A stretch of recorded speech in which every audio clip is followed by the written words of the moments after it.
ನಮ್ಮ ಮಗ ರೀತಿ ದೊಡ್ಡವನ. ಇದ್ರ ಮುಂದೆ ₹1 ವಾಲಂಟ್ರಿಂಗ್ ಕೊಟ್ಟರೆ ನೋ ಅನ್ಬೇಕು, ಮಾತಾಡೋದಿಲ್ಲ. ಸರ್ಕಾರಿ ಹಾಸ್ಪಿಟಲೇ ಫ್ರೀ ಸರ್ವಿಸ್ ಕೊಡ್ತೇವೆ. ನೀವು ತಗೊಂಡ್ರೆ ಹಾಸ್ಪಿಟಲ್ಗೆ ಬಂದು ನಾ ಏನು ಮಾಡ್ತೇನೆ ನಿನಗೆ ನೀವು ಲೈಫ್ ಪ್ರಾಬ್ಲಮ್ ಕ್ರಿಮಿನಲ್ ಕಂಪ್ಲೇಂಟ್ ಆಗೋಗ್ತೈತಿ. ಏನು ಆಫೀಸರ್ಸ್ ಮತ್ತೆ ಯಾರು ನಿಂತಿದೆ ತಾಯಿ ಮಕ್ಕಳದ್ದು ನೀರದೇ ತಾಯಿ ಮಕ್ಕಳದೇ ಅಮ್ಮ ನೀ ಎಷ್ಟು ಮಕ್ಕ ತಗೊಳ್ತಿದ್ದೀನ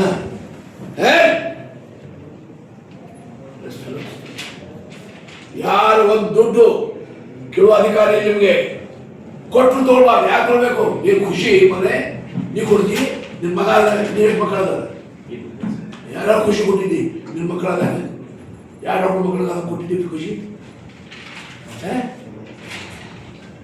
ನಿಮ್ಗೆ ಮದುವೆ ಆಗಿದ್ದೆ ನಮ್ಮ ಮದುವೆ ಆಗಿಲ್ಲ ನಿನ್ನ ಎಷ್ಟು ಮಕ್ಕಳದ ಏನು ಖುಷಿ ಕೊಟ್ಟಿದ್ದೀನಿ ನಮ್ಮ ಮಗ ಆದಾಗ ನರ್ಸಿಗೆ ಇವ್ರಿಗೆ ಅವ್ರಿಗೆ ಏನು ಹುಡುಗಾಟ ತಿಳ್ಕೊಡ್ರಿ ಏನು ಕಾಮೆಂಟ್ ಅಂದ್ರೆ ಏನು ಹೆಂಗೆ ಆಫೀಸರ್ಸ್ ನೀವು ಇಷ್ಟು ಇನ್ನು 30 ವರ್ಷ ಸರ್ವಿಸ್ ಅದೇ ಇಷ್ಟು ಕರಪ್ಟ್ ನೀವು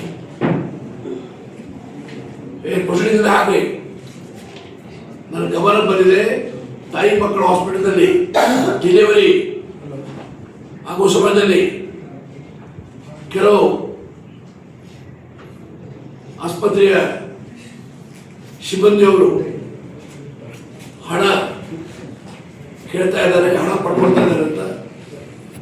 ಇಂಥ ಡಾಕ್ಟರ್ಗೆ ಹೆಸರು ಅಖಿಲ್ಗೆ ಪ್ರಶ್ನೆ ಕೇಳಿದಾಗ ಅವ್ರು ಖುಷಿಗೆ ಕೊಟ್ಟರೆ ನಾನು ತಗೊಳ್ತೇನೆ ಅಂತ ಹೇಳಿದ್ದಾರೆ. ಇವ್ರು ಆಕ್ಷನ್ ತಗೋಬೇಕು DHO ಅಂತ ರೆಕಮೆಂಡ್ ಆಗಿ ಕಳಿಸ್ಬಿಟ್ಟು. ನೀ ಎಷ್ಟು ತಗೊಳ್ತೀಯಪ್ಪ? ಕಣ್ಣ ನೋಡು ಕಣ್ಣ ನೋಡ ಕಣ್ಣ ನಿಮ್ಮ ಕಣ್ಣ ಕಾಣಿಸ್ತಿದೆ ನೋಡ.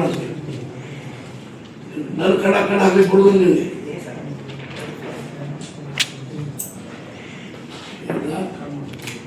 ಎಷ್ಟೆಷ್ಟು ನಂಬಿ ಇವತ್ತು ಮಧ್ಯಾಹ್ನ ನಡೆದಿದ್ದೀನಿ ನಾನು. ಎಷ್ಟೆಷ್ಟು ಚೆನ್ನಾಗಿ ತೊಗೊಂಡ್ರಿ ಇಬ್ಬರು ಬಂದು ನನಗೆ ಹೇಳು, ಮತ್ತೆ 18 ಬಂದು ಹೇಳು. ತಕ್ಷಣ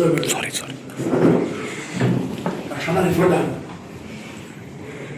ಇವತ್ತು ಮಧ್ಯಾಹ್ನ ಒಳಗಾಗಿ ದಾಂಡಿಲ್ಲ ಬಡವರು ಮುಂಚೆ ನೋಡಿ ಹಗರ ಕೆಲಸ ಮಾಡಕ್ಕೆ ಹೋಗ್ಬೇಡ್ರಿ. ನೀವು ಸ್ವಲ್ಪ ಹಗರ ಆಗಿದ್ದೀರಿ ಅಂತ ನಾನು ರಿಪೋರ್ಟ್ ಬಂದಿದೆ. ಯಾಕಂದ್ರೆ ನೀವು 7 ವರ್ಷ ಆಗಿದ್ದೀರಿ, ಸ್ವಲ್ಪ ಢಿಲ ಆಗಿದ್ದೀರಿ ಅಂತ ರಿಪೋರ್ಟ್ಸ್ ಬರ್ತಾ ಇವೆ. ನಿಮಗೂ ಹೇಳ್ತಾ ಇದ್ದೇನೆ ನಾನು. ಅದನ್ನು ನನ್ನ ಕಡೆ ನಡೆಯುವುದಿಲ್ಲ. ಎಷ್ಟೋ ಸಮೀಪನ ಯಾರು ದಿವಸ ಆಡಳಿತದಲ್ಲಿ ನನಗೆ ಯಾರೂ ಸಮೀಪಿಲ್ಲ. ಏನಿದು ನಿಮ್ಮ ಕಣ್ಣು ಮುಂದೆ ಹಿಂಗೆ ನಡೀತಾ ಇದ್ದಾಗ ಏನು ಕೆಲಸ ಮಾಡ್ತೀರಿ ನೀವು? ನೀವು ಹಣ ಕೇಳ್ತಾರಂತ ಈಗ ಹೇಳ್ತಾರೆ ಕೊಟ್ಟಿದ್ದು ನಿಜ, ನಾವು ಕೇಳಿಲ್ಲ ವಾಲಂಟಿಯರ್ ಕೊಡ್ತಾರೆ. ನಿನಗೆ ಯಾಕೆ ವಾಲಂಟಿಯರ್ ಕೊಡ್ತಾರೆ ಅವರು? ನನಗೂ ಗ್ಯಾರಂಟಿ ಹುಡುಗರ ಅದಲ್ಲ. ನಾ ಯಾರಿಗೆ ಖುಷಿ ಕೊಟ್ಟಿಲ್ಲ, ಯಾರು ಕೇಳಿಲ್ಲ ನನಗೆ. ಮಗಾದ್ರೆ ಬೇಳೆ ಬಿಳೆ ಹಾಕ್ತೇವ, ಮಗಳಾದ್ರೆ ಚಿಲ್ಮೆ ಕೊಡ್ತೀವಿ. ಅದು ಪದ್ಧತಿ ಅದೇ. ಹಣ ಕೊಡೋ ಪದ್ಧತಿಯಲ್ಲಿ ಅದೇ. ನೀವು ಎಷ್ಟೆಷ್ಟು ಕಲೆಕ್ಟ್ ಮಾಡಿರಿ ಅಷ್ಟು ಹಣ 1 ಗಂಟೆ ಒಳಗೆ ತಹಶೀಲ್ದಾರ್ ಕೊಡ್ಬೇಕು.